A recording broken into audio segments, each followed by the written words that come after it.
বিশ্ব রাজনীতির ইতিহাসে কিছু মুহূর্ত থাকে যেগুলো প্রথম দেখায় ছোট মনে হয়, কিন্তু সময়ের সাথে সাথে সেগুলোই হয়ে ওঠে একটি জাতির ভবিষ্যৎ নির্ধারণের মোড়।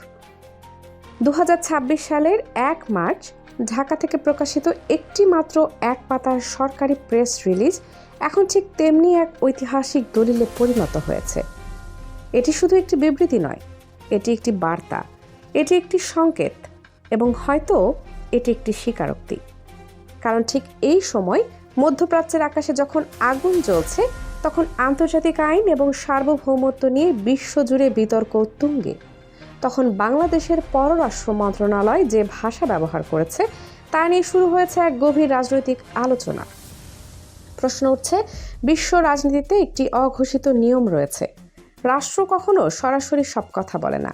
রাষ্ট্র তার অবস্থান প্রকাশ করে শব্দের মাধ্যমে। কোন শব্দ ব্যবহার করা হলো, কোন শব্দ ব্যবহার করা হলো না, সেখানেই লুকিয়ে থাকে আসল বার্তা। 1 মার্চ প্রকাশিত এই প্রেস রিলিজের প্রথম লাইনে বলা হয়েছে, বাংলাদেশ গভীর উদ্বেগ প্রকাশ করছে ইরানে অবস্থানরত বাংলাদেশি নাগরিকদের নিরাপত্তা নিয়ে।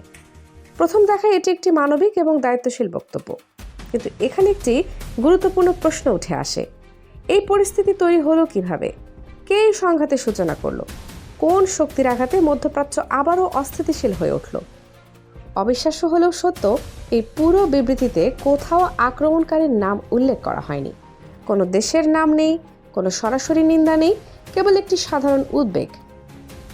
আন্তর্জাতিক কূটনীতিতে এই ধরনের ভাষাকে বলা হয় স্ট্র্যাটেজিক অ্যাম্বিগুইটি, অর্থাৎ এমনভাবে কথা বলা যাতে কাউকে সরাসরি দোষারোপ না করতে হয়। এটি একটি নিরাপদ অবস্থান, একটি সতর্ক অবস্থান এবং অনেক সময় একটি বাধ্য অবস্থান। এরপর আসে দ্বিতীয় গুরুত্বপূর্ণ অংশ। বাংলাদেশ আহ্বান জানিয়েছে সব পক্ষকে সর্বোচ্চ সংযম প্রদর্শন করতে এবং কূটনৈতিক সমাধানে ফিরে আসতে। শুনতে এটি অত্যন্ত ইতিবাচক এবং শান্তিপূর্ণ আহ্বান, কিন্তু বাস্তবতার প্রেক্ষাপটে এই বক্তব্যের একটি ভিন্ন রাজনৈতিক অর্থ রয়েছে। কারণ আন্তর্জাতিক আইনের দৃষ্টিতে যখন একটি দেশের সার্বভৌমত্ব আক্রান্ত হয়, তখন সেই দেশের আত্মরক্ষার অধিকার স্বীকৃত।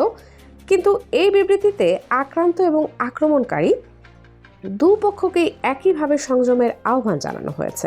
এটি একটি নিরপেক্ষ অবস্থান, কিন্তু প্রশ্ন হচ্ছে, এই নিরপেক্ষতা কি বাস্তব নাকি কৌশলগত? সবচেয়ে বেশি আলোচনার জন্ম দিয়েছে বিবৃতির তৃতীয় অংশ। এখানে বাংলাদেশে স্পষ্টভাবে কিছু দেশের সার্বভৌমত্ব লঙ্ঘনের নিন্দা জানিয়েছে। এই দেশগুলোর মধ্যে রয়েছে সৌদি আরব, সংযুক্ত আরব আমিরাত, কাতার, কুয়েত, জর্ডান, বাহরাইন এবং ইরাক। এই অংশটি বিশ্লেষণ করলে একটি গুরুত্বপূর্ণ কূটনৈতিক বাস্তবতা সামনে আসে।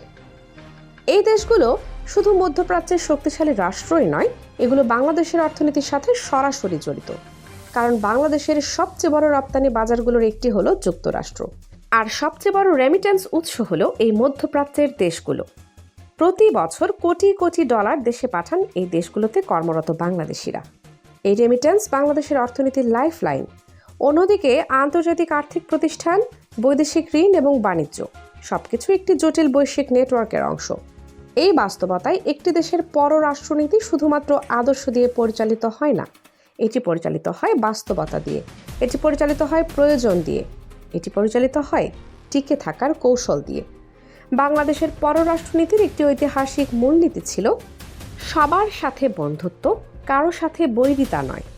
এই নীতিটি ছিল স্বাধীন বাংলাদেশের কূটনৈতিক পরিচয়ের ভিত্তি। কিন্তু বর্তমান বৈশ্বিক বাস্তবতায় এই নীতির প্রয়োগ আগের চেয়ে অনেক বেশি কঠিন হয়ে উঠেছে। কারণ আজকের বিশ্ব আর আগের মতো নয়। আজকের বিশ্ব একটি মাল্টিপোলার পাওয়ার সিস্টেম, যেখানে প্রতিটি দেশের সিদ্ধান্তের পেছনে থাকে অর্থনীতি, নিরাপত্তা এবং কৌশলগত স্বার্থ। একটি ছোট বা মধ্যম আকারের রাষ্ট্রের জন্য এখানে টিকে থাকা নিজেই একটি চ্যালেঞ্জ। এই পুরো ঘটনার আরেকটি গুরুত্বপূর্ণ দিক হলো জনমত। দেশের ভেতরে এই বিবৃতি নিয়ে বিভিন্ন রাজনৈতিক এবং সামাজিক মহলে আলোচনা শুরু হয়েছে। অনেকে এটিকে বাস্তববাদী কূটনীতি বলছেন, আবার অনেকে এটিকে নীতিগত অবস্থান থেকে সরে আসা হিসেবে দেখছেন। কারণ পররাষ্ট্রনীতি শুধু আন্তর্জাতিক সম্পর্ক নয়, এটি জাতীয় পরিচয়েরও একটি অংশ। এটি একটি দেশের আত্মমর্যাদার প্রতিফলন। কিন্তু এখানে একটি বড় প্রশ্ন উঠে আসে, একটি রাষ্ট্র কি সবসময় তার আদর্শ অনুযায়ী সিদ্ধান্ত নিতে পারে, নাকি বাস্তবতা তাকে বাধ্য করে আপোস করতে? ইতিহাস বলে প্রতিটি রাষ্ট্রই কোনো না কোনো সময় এই দ্বিধার মুখোমুখি হয়েছে। কারণ আন্তর্জাতিক রাজনীতি আদর্শের চেয়ে অনেক বেশি বাস্তবতার উপর নির্ভরশীল। এটি শক্তির খেলা, এটি স্বার্থের খেলা এবং এটি টিকে থাকার খেলা। 1 মার্চ 2026-এর এই প্রেস রিলিজ হয়তো ভবিষ্যতে একটি গুরুত্বপূর্ণ ঐতিহাসিক দলিল হিসেবে বিবেচিত হবে, কারণ এটি শুধু একটি বিবৃতি নয়, এটি একটি সময়ের প্রতিচ্ছবি, একটি বাস্তবতার প্রতিফলন এবং একটি দেশের কৌশলগত অবস্থানের ইঙ্গিত। সময়ের সাথে সাথে প্রকৃত অর্থ আরও পরিষ্কার হবে। ইতিহাসই শেষ পর্যন্ত বিচার করবে এটি ছিল একটি কৌশলগত প্রজ্ঞা নাকি একটি নীতিগত আপোষ। শেষে একটি প্রশ্ন রয়ে যায়, বাংলাদেশ কি নতুন এক পররাষ্ট্রনীতির যুগে প্রবেশ করছে, নাকি এটি শুধুমাত্র একটি সাময়িক কৌশল? এই প্রশ্নের উত্তর আজ নয়, সময় দেবে। আপনার কি মনে হয়, এই বিবৃতি বাংলাদেশের কূটনৈতিক প্রজ্ঞার পরিচয় নাকি একটি বাধ্যতামূলক কৌশল? আপনার মতামত জানাতে ভুলবেন না। আর আন্তর্জাতিক রাজনীতির এমন বিশ্লেষণ পেতে চ্যানেলটি সাবস্ক্রাইব করে বেল আইকনটি অন করে রাখুন। কানিজ ফাতেমা সোমা, 0 টিভি।